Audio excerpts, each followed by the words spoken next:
ദയാദുർഗ. രചന നിമ സുരേഷ്. അവതരണം അപരം.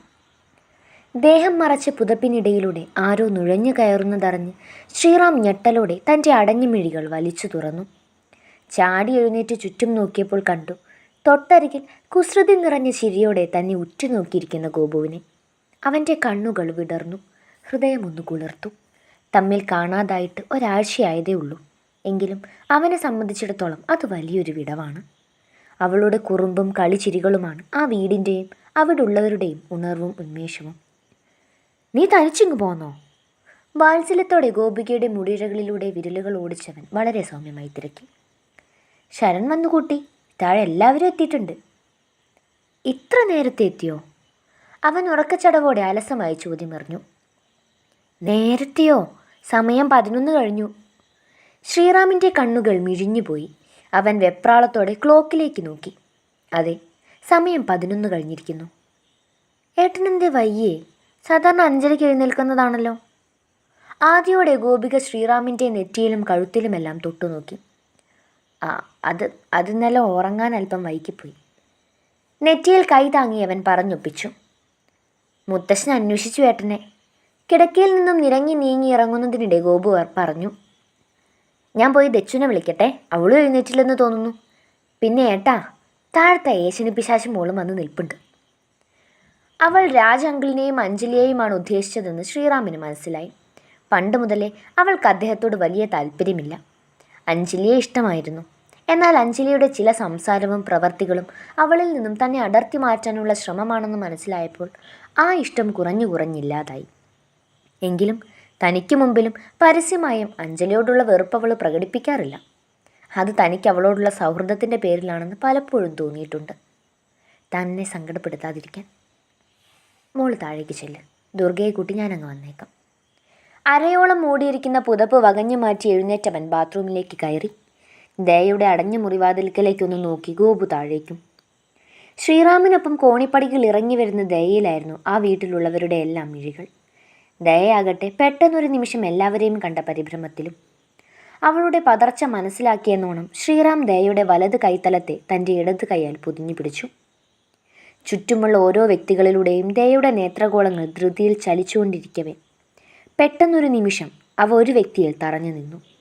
പതിയെ കണ്ണുകൾ നിറയാൻ തുടങ്ങി, ചുണ്ടുകൾ വിറച്ചു. മുത്തശ്ശ.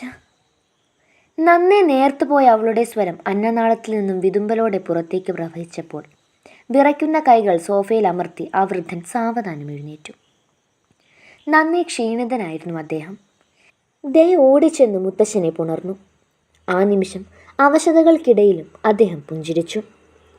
സുഖാണോ മോളെ? ചോദ്യത്തിന് അവളൊന്ന് മൂളി. മുത്തശ്ശനോട് ചേർന്ന് നിൽക്കുമ്പോൾ ദയ ഹൃദയം കൊണ്ട് സന്തോഷിക്കുകയായിരുന്നു. സ്വന്തമെന്ന് ചൂണ്ടിക്കാണിക്കാൻ തനിക്കാകെയുള്ള വ്യക്തി. വർഷങ്ങളോളം തന്നെ അവഗണിച്ചിരുന്നു. പക്ഷെ ഒരിക്കൽ പോലും ദേഹം നോവിച്ചിട്ടില്ല. ഒരിറ്റ പോലും തന്നോട് സ്നേഹമില്ലെന്ന് നടിച്ചിരുന്നെങ്കിലും ആ നെഞ്ച് തന്നെ ഓർത്ത് പലപ്പോഴും വിങ്ങുന്നത് താൻ അറിഞ്ഞിട്ടുണ്ട്. സ്നേഹമുണ്ടായിരുന്നു, അതിരിൽ കവിഞ്ഞ സ്നേഹം. പുറമെ പ്രകടിപ്പിക്കാതിരുന്ന് പഴകിയ അർത്ഥശൂന്യമായ സ്നേഹം. അവളൊരു നെടുവീർപ്പോടെ അദ്ദേഹത്തിൽ നിന്നും അടർന്നു മാറി. യാത്രയൊക്കെ സുഖമായിരുന്നോ മുത്തശ്ശ? ശ്രീറാം അലിവോടെ ബഹുമാനത്തോടെ തിരക്കി. മറുപടിയായി അയാൾ പുഞ്ചിരിയോടെ അതേ എന്ന് തലയണക്കി ദയയുടെ നെറുകിൽ തലോടി.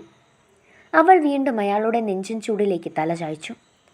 നഷ്ടപ്പെട്ടതെന്തോ തിരിച്ചു കിട്ടിയ പ്രതീതിയായിരുന്നു ദയയ്ക്ക്. ഈ വീട്ടിലൊരു ചിട്ടയും രീതിയൊക്കെ ഉണ്ട്.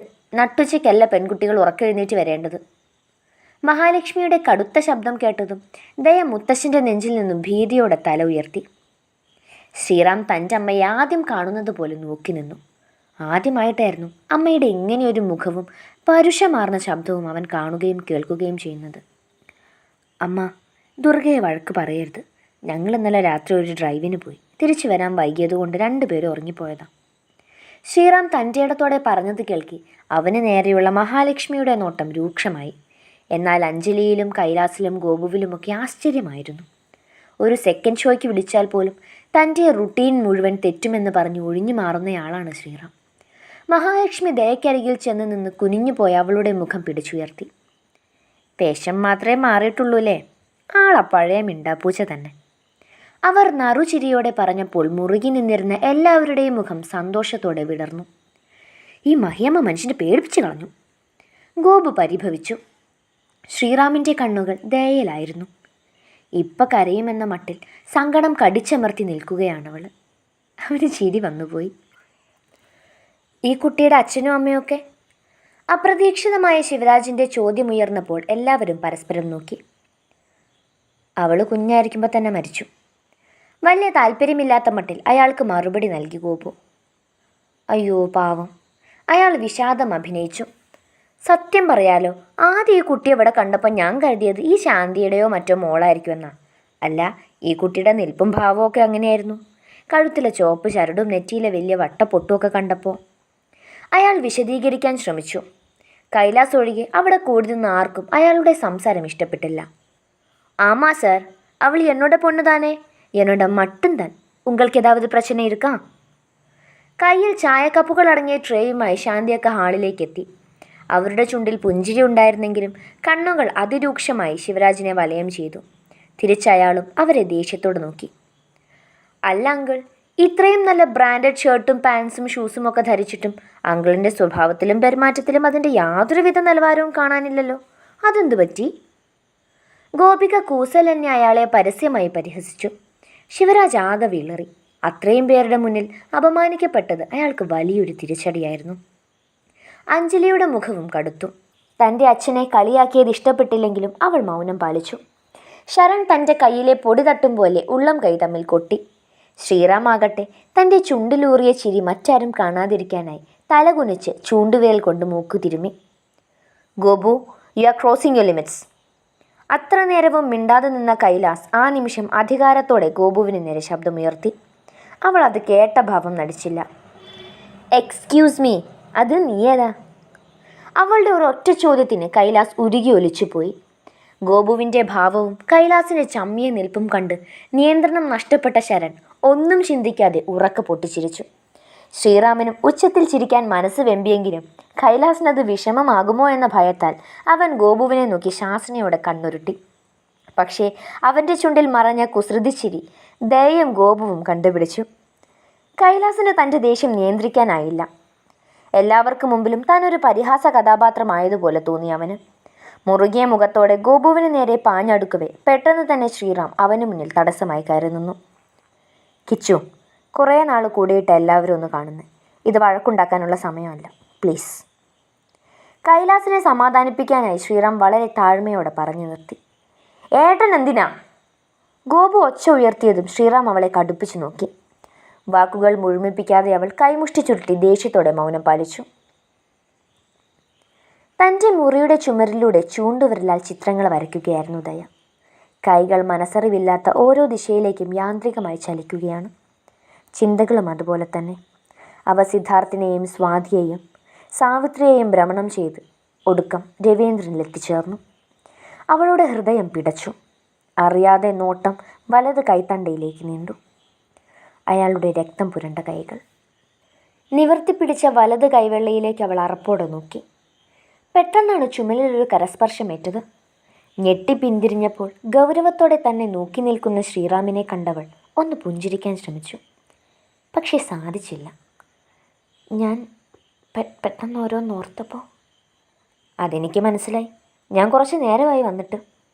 ദയ ഉത്തരമില്ലാതെ മുഖം താഴ്ത്തിയപ്പോൾ ശ്രീറാം അവളെ വലിച്ച് തൻ്റെ മുറിയിലേക്ക് നടന്നു. മുറിക്കുള്ളിൽ ശ്രീറാമിൻ്റെ കട്ടിലിൽ ഗോപു ഇരിക്കുന്നുണ്ട്. അവൾക്കരികിൽ ഒരു കസേരയിൽ ശരണു.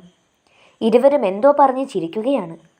ഞങ്ങൾ ഈ ലോകത്തേ അല്ലെന്ന രീതിയിൽ എതിർവശത്തുള്ള സോഫയിൽ കൈലാസും അഞ്ജലിയും ഫോണിൽ മുഖം പൂഴ്ത്തിയിരിക്കുന്നു.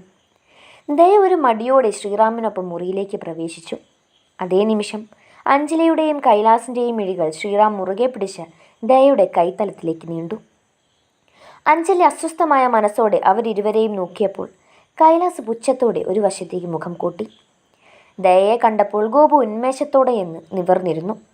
ശരണും അവരെ നിറഞ്ഞ ചിരിയോടെ സ്വീകരിച്ചു. പിന്നീടങ്ങോട്ട് ഗോപുവിൻ്റെ തമാശകളും ശരണിൻ്റെ പരിഹാസവും ഇരുവരുടെയും വഴക്കും ശ്രീറാമിൻ്റെ കപടദേഷ്യവുമൊക്കെയായി സമയം കടന്നുപോയി. ദയ നിശബ്ദയായിരുന്നെങ്കിൽ കൂടിയും അവർക്കൊപ്പമുള്ള ഓരോ നിമിഷവും അവൾ ആസ്വദിച്ചിരുന്നു. ദുഃഖഭാരങ്ങളില്ലാതെ ശൂന്യമായി കിടന്നിരുന്ന ഹൃദയത്തിന് ഒരു കോണിലേക്ക് അവൾ ആ നിമിഷങ്ങളെ ചേർത്ത് വെച്ചു. ഇടയ്ക്കിടെ ഓർമ്മിച്ച് ചിരിക്കാൻ, മനസ്സ് തുറന്നൊന്ന് സന്തോഷിക്കാൻ.